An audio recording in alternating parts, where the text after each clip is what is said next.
아침 말씀. 오늘 본문 말씀은 사사기 5장 19절에서 31절입니다.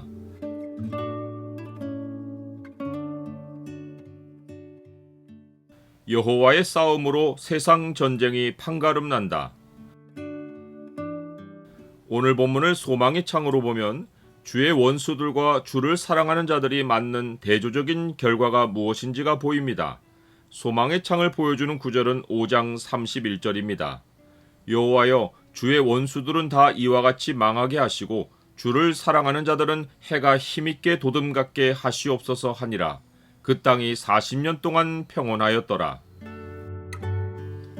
드보라와 바락의 노래가 계속되면서 찬송의 내용이 전쟁이 있었던 현장으로 옮겨갑니다. 이스라엘의 대적이 싸움을 통해 얻으려 했던 것과 하나님 편에서 이 전쟁이 어떤 성격이었는지가 여실히 대조됩니다. 먼저 대적들이 목적하는 바는 돈입니다. 왕들이 와서 싸울 때에 가나안 왕들이 무기 또 물가 다안하게서 싸웠으나 은을 탈취하지 못하였도다. 세상 나라들이 지경을 넓혀 다른 나라를 정복하려 하는 원인은 탐욕입니다. 이것은 하나님이 자기 백성에게 기업의 땅을 주시는 이유와 대조적입니다. 하나님은 악인들의 죄를 심판하고 그 땅의 더러움을 씻어내며 거룩한 삶을 회복하기 위해 자기 백성으로 전쟁하게 하십니다. 시스라의 어머니가 자기 아들이 전쟁에서 돌아오길 기다릴 때 바라는 바를 보면 아들을 기다린 것이 아니라 아들이 전쟁에서 얻은 노량물을 목이 빠지게 기다린 것입니다. 그의 어머니나 그를 시중드는 지혜로운 시녀들도 마음은 모두 수놓은 채색 옷과 몸을 꾸미는 장식물에 있습니다. 그들이 기다림을 달래며 사람마다 한두 처녀를 얻었을 것으로 생각할 때 쓴 표현도 한두 자궁입니다. 여자를 아이를 낳아줄 육체로 여기고 이들을 통해 노예들을 많이 낳아 재산을 불릴 생각을 한 것입니다. 사탄은 우상을 섬기는 자의 중심에는 탐심이 있는 것을 알고 사람들을 굴복하게 하여 자기를 섬기도록 만들 때 탐스러운 물질을 앞에 두고 소유욕을 자극하는 것을 최상의 미끼로 사용합니다. 마귀가 또 그를 데리고 지극히 높은 산으로 가서 천하만국과 그 영광을 보여 이르되 만일 내게 엎드려 경배하면 이 모든 것을 내게 주리라. 세상이 땅의 것을 얻기 위해 전쟁을 벌이는 반면 하나님이 싸우시는 전쟁은 영적 전쟁입니다.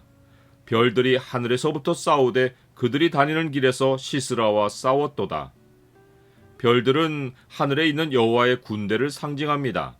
하나님은 세상 전쟁에 천사들을 보내어 상황을 주도하십니다. 싸움이 군사력으로 좌우되면 철병거 900대가 있는 시스라가 백전백승입니다. 그러나 하나님의 싸움은 영적 전쟁으로 결판이 납니다. 다니엘을 통해 보여주신 환상이 가장 좋은 예입니다. 다니엘을 찾아온 사람의 모양 같은 것은 천사로서 전쟁하는 별입니다. 그는 바사 제국의 군주, 곧 바사 제국을 지배하는 악한 천사와도 싸웠고 헬라 제국의 천사와도 싸웠습니다. 그는 또 메대 사람 다리오 원년에 일어나 그를 도와서 그를 강하게 한 일이 있었다고 말합니다. 이는 바사 제국이 세워질 때 그 배후에 별들의 전쟁이 있었음을 말해줍니다.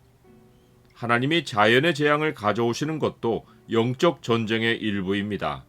하나님은 자연을 제어하는 권세를 천사들에게 주고 언제 어느 곳에 자연의 세력으로 땅을 쳐야 하는지 혹은 하나님의 백성을 보호하기 위해 언제까지 자연 재앙을 붙들고 있어야 하는지를 명령하십니다.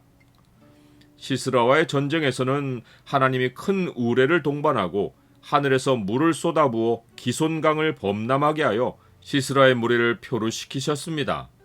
이때 하나님은 다볼산에 매복해 있던 이스라엘 군대에게 산에서 내려가 대적을 덮치라고 명령하고 적을 진멸하셨습니다. 이때 이스라엘의 고백은 내 영혼아 네가 힘있는 자를 밟았도다 입니다.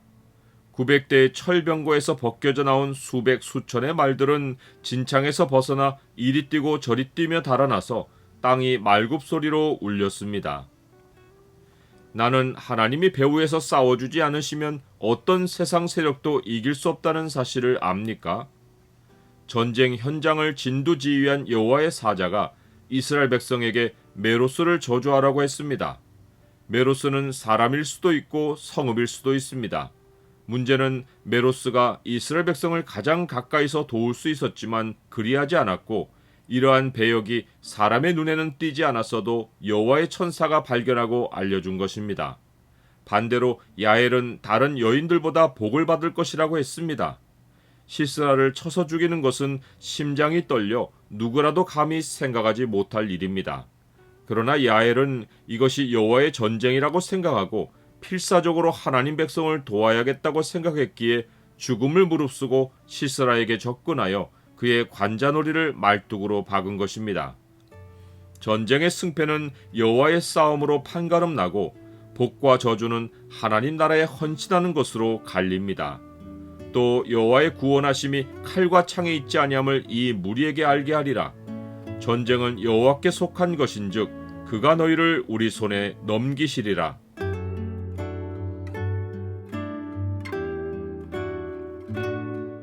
주님, 세상과 갈등을 빚을 때마다 혈과 육을 상대로 싸우지 않고 전쟁이 주님께 속한 것을 기억하게 하옵소서.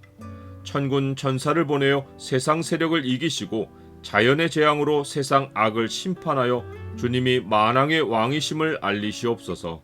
예수 그리스도의 이름으로 기도드립니다. 아멘.